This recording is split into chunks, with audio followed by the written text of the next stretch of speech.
Bonjour à tous, donc je voulais continuer un petit peu à développer sur le chamanisme, tout ce qui est univers de l'invisible, parce que plus j'avance dans mes apprentissages, plus je diversifie, et du coup à chaque fois que j'apprends un enseignement, en fait j'ai envie de vous le transmettre.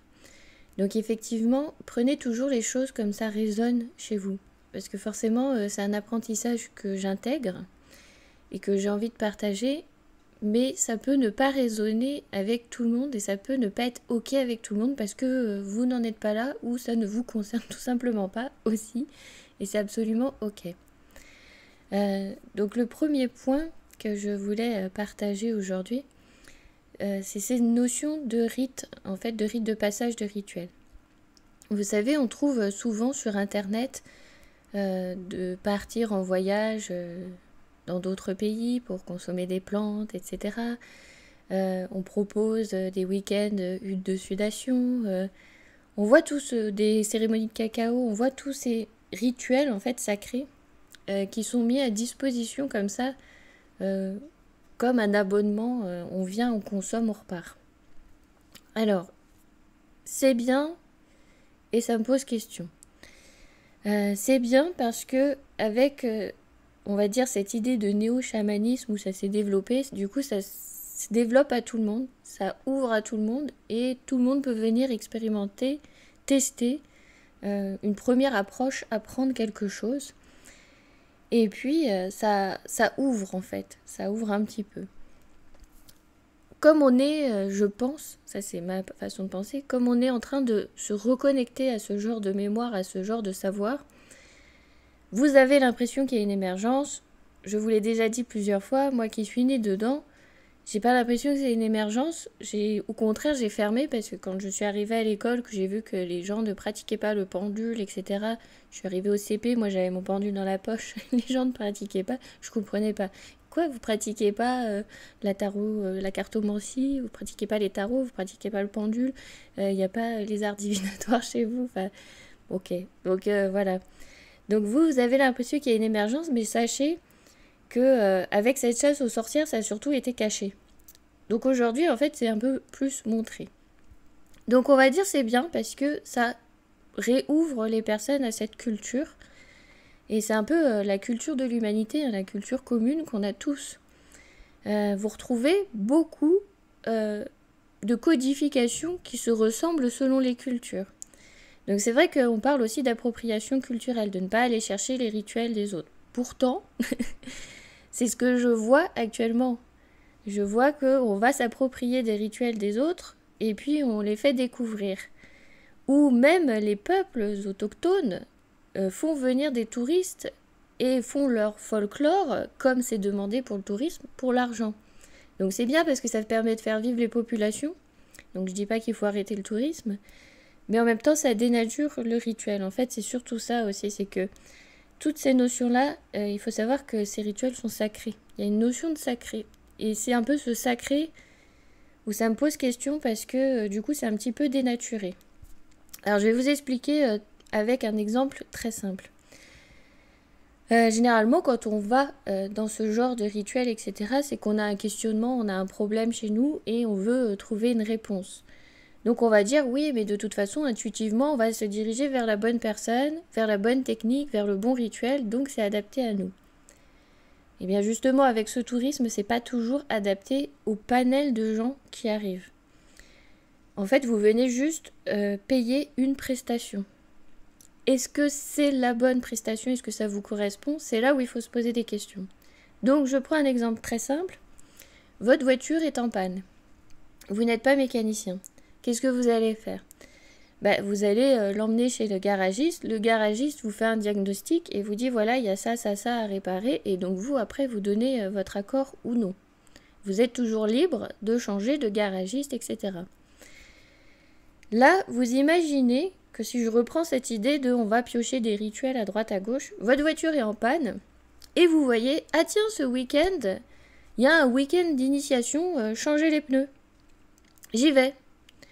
Donc vous y allez, week-end, changement des pneus, vous changez les pneus, donc effectivement, votre voiture, nickel, hein, les pneus. Franchement, ils sont top. Vous avez appris à changer les pneus, ils sont parfaits, ils sont adaptés à votre voiture, c'est cool. Est-ce que votre voiture est réparée? Est-ce qu'elle avait vraiment besoin de ce changement de pneus? Et vous vous dites, ah bah tiens, il y a une semaine d'initiation à, je sais pas moi, changer les bougies de mon moteur. Donc vous y allez, vous changez les bougies, alors effectivement, c'est vachement mieux. Pour le moteur, les bougies sont toutes neuves, c'est nickel, parce que votre voiture est réparée. Vous voyez ce que je veux dire? Donc en fait, quand vous avez une problématique, c'est là où ça va vous demander d'avoir confiance en la personne vers qui vous allez vous tourner, qui elle va observer, donc chacun selon sa technique, c'est le principe des accompagnants du bien-être. Donc chacun avec sa technique va vous dire, bah voilà, il y a ça, ça, ça, et il peut vous orienter vers d'autres praticiens également. Mais si vous arrivez en disant, j'ai un problème, eh ben, je vais faire une hutte de sudation, c'est un rite de passage, il y a un avant-après, ça va aller mieux. Est-ce que c'est ce qui vous correspond? Est-ce que vous aviez vraiment besoin du feu, de l'énergie feu à ce moment-là? Est-ce que c'était vraiment ça dont vous aviez besoin?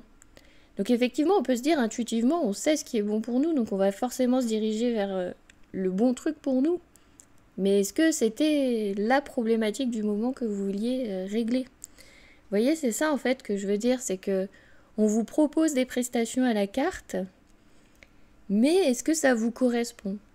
Donc en plus, quand on a un très grand groupe, et donc ça c'est ce que j'ai appris, moi, dans mes retraites que j'ai fait, mes retraites chamaniques, hein, je suis toujours en cours.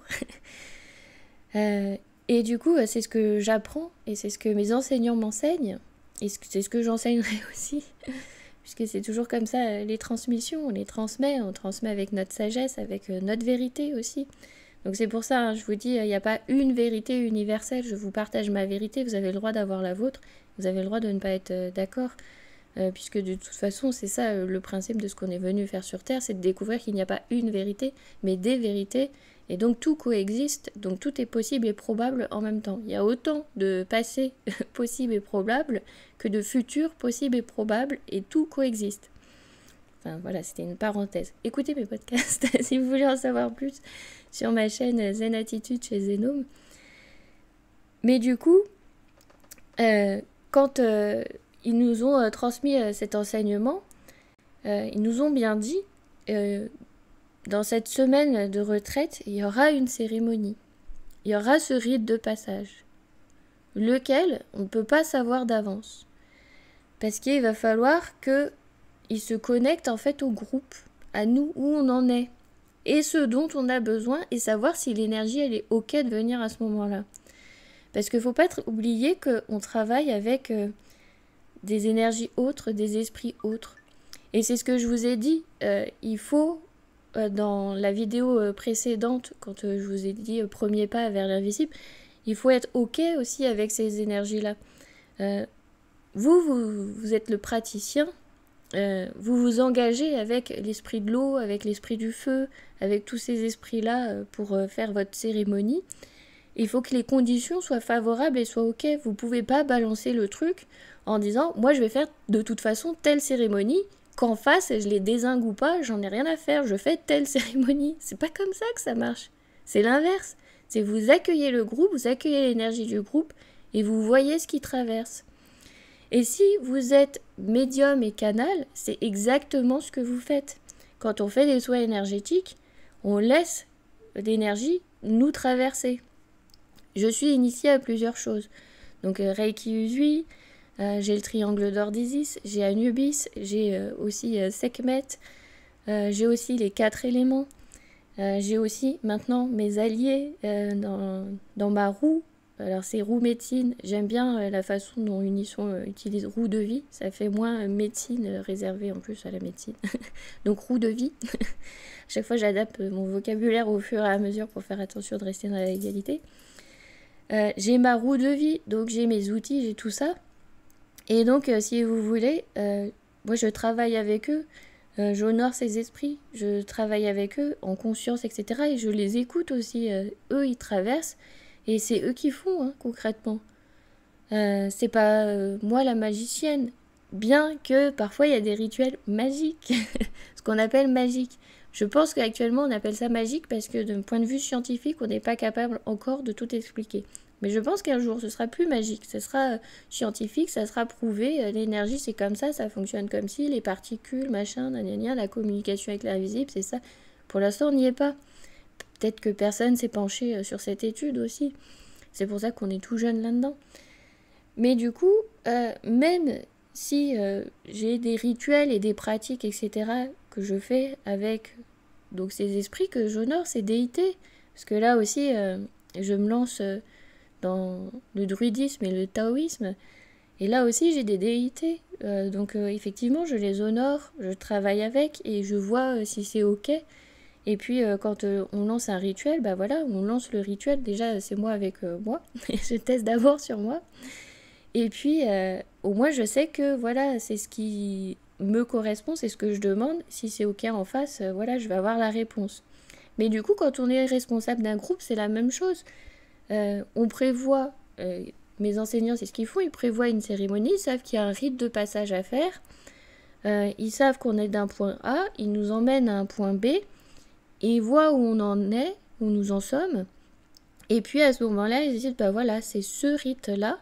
Et ça leur est arrivé de ne pas nous proposer le rite auquel ils avaient pensé, parce que c'est ce rite-là qui s'est présenté et qui était OK pour tout le monde, parce que c'était la demande de tout le monde. Vous savez, dans l'invisible, en fait, nous, on envoie les informations à nos enseignants en disant on veut ça, et eux, ils entendent. C'est comme ça, en fait, que ça fonctionne. Et donc après, il faut voir si tout est OK dans les énergies, et donc, hop, ça se met en place. Mais c'est comme ça que ça marche. Ce qui fait que, effectivement, je ne pense pas vous proposer des rites de cérémonie comme ça à la carte. Ça ne sera pas mon truc. Par contre, effectivement, dans mes accompagnements que je fais sur un an avec les 13 gardiennes, effectivement, il pourra y avoir des voyages au tambour, des soins sonores, des soins énergétiques, des rites de passage, des cérémonies, parce que parfois il y a des choses à traverser. Et donc, je vais vous accompagner là-dessus. Est-ce que je vais vous dire, à telle lune, il y aura forcément ce rite de passage, à telle lune, il y aura forcément ce soin? Pas forcément. Je ne pourrais pas vous le dire, en fait. J'ai toute ma palette d'outils, si vous voulez. Et c'est comme quand on compose un tableau, on a toutes les couleurs devant soi. Et en fait, c'est au fur et à mesure qu'on va mettre les couleurs que le tableau va se dessiner. Mais là, c'est la même chose. Donc, on ne peut pas savoir, en fait, quel est le résultat du tableau tant qu'on n'a pas fait la première touche. Donc du coup, dans cet accompagnement des 13 gardiennes, effectivement, je peux vous proposer ce genre de rite de passage, avec les 12 dragons aussi, même si vous venez qu'une fois, à savoir que quel sera le rite de passage au jour J, est-ce que les énergies seront OK ou pas, ça va dépendre du groupe. Donc prévoir des temps d'atelier, c'est tout à fait possible. Il y a des choses qu'on peut faire, travailler avec l'invisible, des choses très simples que l'on peut faire déjà. C'est ce que j'appelle des ateliers. On peut faire des ateliers de pratique où effectivement on va pratiquer avec les énergies, on va apprendre à faire des choses, etc. Donc des ateliers de pratique, oui. Des rituels cérémoniaux, c'est autre chose. Ça peut se faire, mais je pense sur un temps un peu plus long, un peu plus conséquent. Il faut que le groupe aussi soit dans cette émulsion et soit OK. Donc effectivement, après, quand vous lisez dans les actualités qu'il y a eu des soucis, des accidents avec des rites de passage, et donc il y a des gens qui disent « Oui, mais les rites de passage, c'est une sagesse ancestrale, c'est pas mauvais, c'est parce que blablabla. » Puis t'as ceux qui défendent, puis t'as ceux qui accusent, qui font « Oui, c'est normal. C'est parce que justement, c'était une consommation à la carte. On est venu chercher un produit. » Est-ce que c'est ce qui vous correspond? Bah pas forcément. C'est exactement ce que je vous expliquais avec la voiture. Elle est en panne. Et bah pour la réparer, vous allez faire confiance à quelqu'un qui va faire un diagnostic. Et si vous n'êtes pas OK, vous allez voir une autre personne qui va faire un diagnostic. Et au bout d'un moment, à force de croiser les diagnostics, vous allez vous rendre compte que... Mais vous n'allez pas vous dire, je fais un week-end de changement de pneu, je fais un week-end essuie-glace, changement de pare-brise, je fais un week-end de changement de levier de vitesse. Si vous avez un problème moteur, quel est l'intérêt de changer le boîtier de vitesse? Il n'y en aura aucun. Bah, si vous voulez, c'est ce qu'on voit actuellement, en fait, dans tous ces week-ends, ces retraite, etc.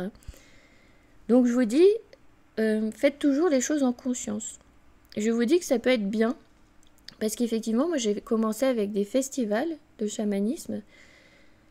Du coup, c'est là où je me suis rendu compte que c'était plus des méditations guidées au son du tambour. Maintenant que je pratique, je vois la différence. Les énergies sont pas les mêmes, il y a quand même des subtilités qui sont en jeu. Donc effectivement, dans ce cas-là, je me dis c'était assez safe, assez sécure, puisque c'était que des méditations. J'ai vécu des cérémonies qui étaient très belles aussi. Du coup, c'était bien parce que ça fait une première approche. Et je pense que les personnes, justement, étaient conscientes de ce qu'elles transmettaient. Et vous voyez, elles transmettaient des choses qui étaient accessibles au public d'en face. C'était pas des rites de passage. Voilà, c'était pas des rites de passage. Donc du coup, il n'y avait pas d'enjeu pour les personnes qui venaient, et même pour eux, hein, il n'y avait pas d'enjeu. Du coup, ils n'allaient pas dézinguer les personnes qu'ils avaient en face d'eux. Ce qui peut arriver. Hein. C'est pour ça que je fais cette vidéo, c'est pour vous prévenir. Donc effectivement, moi j'ai commencé comme ça, et donc ça a été une première approche, et c'est vrai qu'il y avait aussi des ateliers, on nous apprenait à construire aussi une merkaba, des choses comme ça. Est-ce que la construire dit que nous allions ensuite la pratiquer, l'activer, etc. Ça après c'est libre à chacun dans son travail, mais vous voyez c'était assez safe, il faisait construire, comprendre le mécanisme, mais à aucun moment il a fait voyager les personnes dedans. Donc vous voyez, il savait ce qu'il faisait un atelier pour présenter. Parce que bon, la merkaba, c'est tout un boulot. Hein. C'est un petit peu comme je pense aussi à l'activation de la Kundalini. Si vous voyez week-end activation de la Kundalini, fuyez. En un week-end, c'est impossible. Là, du coup, dans mon initiation plutôt de druidisme celte, effectivement, j'ai du boulot sur les chakras, même si j'ai déjà travaillé avec eux et tout ça. De toute façon, on ne fait jamais trop. Pour vous donner un ordre d'idée, j'ai à peu près 8 semaines de boulot sur le chakra 1. Donc me dire qu'on fait ça en un week-end, prudence. Prudence parce que moi-même, avec tout ce que je pratique, je suis peut-être pas encore prête pour l'activation de la Kundalini comme on l'entend vraiment. Parce que bon, il peut y avoir aussi juste une montée d'énergie, mais peut-être pas forcément la Kundalini. Faut voir après ce que la personne pratique aussi. C'est ce que je vous disais avec la méditation guidée où ils disent voyage au tambour. Il y a quand même des différences. Mais du coup, voilà, je ne suis peut-être pas prête, donc je me lancerai pas dans un week-end comme ça. Il y a des techniques aussi où moi je sens que ça ne m'appelle pas. Vous savez, c'est le breathwork, la technique de respiration, qui nous met dans un état second, qui nous peut faire tomber dans les vapes. Je sais que j'ai des problèmes d'insufflation, etc. Je n'ai pas de souffle, donc je me lancerai pas là-dedans parce que je sais que juste une insufflation, moi je tombe déjà dans les vapes, donc je ne vais pas faire la séance d'1 heure. Et je ne supporte pas les exercices de cohérence cardiaque, ça m'énerve. Donc voilà, je le sais parce que j'ai testé. Mais du coup, je ne me lancerai pas là-dedans. Donc, voyez, avancez avec prudence. Voyez aussi ce qui vous correspond. Où est-ce que vous appelle et étudiez un petit peu la chose, en fait. Et regardez un peu comment ça se pratique. Regardez un peu comment c'est dans les livres. Regardez un peu pourquoi c'est fait. Regardez quelle est l'origine de ce rite de passage, par exemple, de cette cérémonie. Quelle était l'origine? Quel était le but? Qu'est-ce que vous recherchez là-dedans? Est-ce que vous n'êtes pas appelé aussi par un esprit? Est-ce qu'il n'y a pas un esprit qui est en train de vous dire... je suis peut-être ton allié, je voudrais te parler. Est-ce que vous l'écoutez? Ou est-ce que vous foncez tête baissée? Voilà, c'est à vous en fait de vous questionner, de vous interroger, d'observer en fait ce qui est autour de vous. Regardez déjà ce qui est autour de vous. Et puis ensuite, avancez comme ça sur votre chemin. Une deuxième chose aussi, donc là c'est du coup avec le maître Tao que je suis, je me suis posé la question à un moment si à apprendre toutes ces choses différentes, énergétiques, chamanisme, druidisme, si je ne m'éparpillais pas justement dans mes énergies. Et puis du coup il a répondu simplement en disant que parfois il vaut mieux étayer comme ça un petit peu partout nos apprentissages, en savoir un petit peu partout pour pouvoir en fait équilibrer les choses. Que si on s'oriente sur un seul point et qu'on focalise toute son énergie là, on va peut-être créer un déséquilibre. Donc il m'a dit c'est pas forcément s'éparpiller, c'est peut-être ma façon de fonctionner pour rechercher l'équilibre. C'est-à-dire d'aller un petit peu le chercher partout pour que la balance elle soit comme ça et pas qu'il y ait par exemple que chamanisme, que énergétique, que...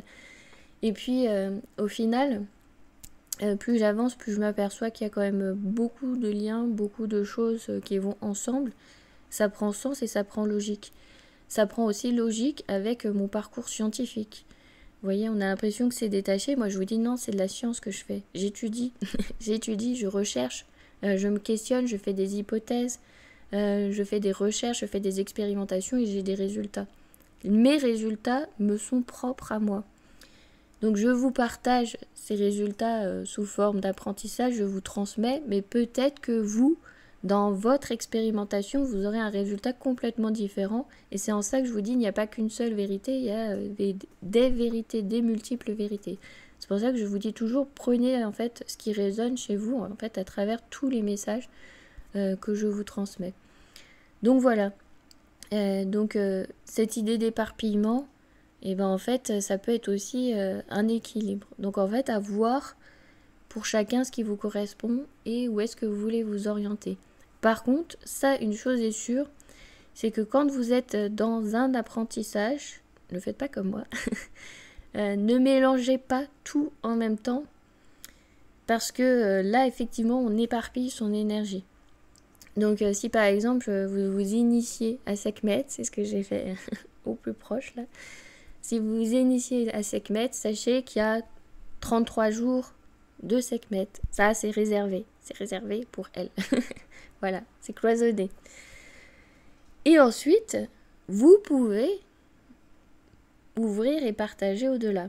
Vous voyez, dans la roue de vie, j'ai posé d'ailleurs la question à mes enseignants chamans, est-ce que je pouvais continuer à utiliser mon travail énergétique que je fais ? Ils m'ont dit, si ça s'installe dans ta roue de vie, oui. Si ça s'installe pas, ta réponse c'est non. Donc du coup, je me suis dit, mince, et si ça s'installe pas? Ça s'est installé. Donc voilà. Donc ça veut dire que, en fait, les choses se mettent en place autour de vous. Je vais dire naturellement, ça peut vous paraître étrange, parce qu'en plus on est sur de l'invisible, sur du non-tangible. Donc à chaque fois, pour moi, j'ai l'impression que c'est du concret, mais si ça se trouve, je vous parle peut-être complètement une autre langue et vous ne comprenez pas ce que je suis en train de vous dire. Mais du coup, ça se met en place en fait autour de vous. Les énergies se mettent en place autour de vous selon votre système. Et du coup, vous savez que c'est là, en fait, si vous voulez. C'est tout autour de vous, ça fait partie de vous, à l'intérieur de vous. Vous l'intégrez aussi à l'intérieur de vos cellules. Et une fois que vous le vibrez, vous savez que c'est là. Donc après, vous savez que vous pouvez l'utiliser à tel moment, etc. Et les choses, en fait, se font aussi naturellement. C'est pas forcément vous qui allez vous connecter à et appeler passera ce qui est juste à ce moment-là. Donc, voilà ce que j'avais à vous dire, en fait, sur ces points. Voilà pourquoi je ne fais pas de retraite, ce que j'appelle à la carte. J'aime pas trop. Moi, ça me pose problème, ça me pose questionnement. Je peux vous proposer des cérémonies si je vous suis.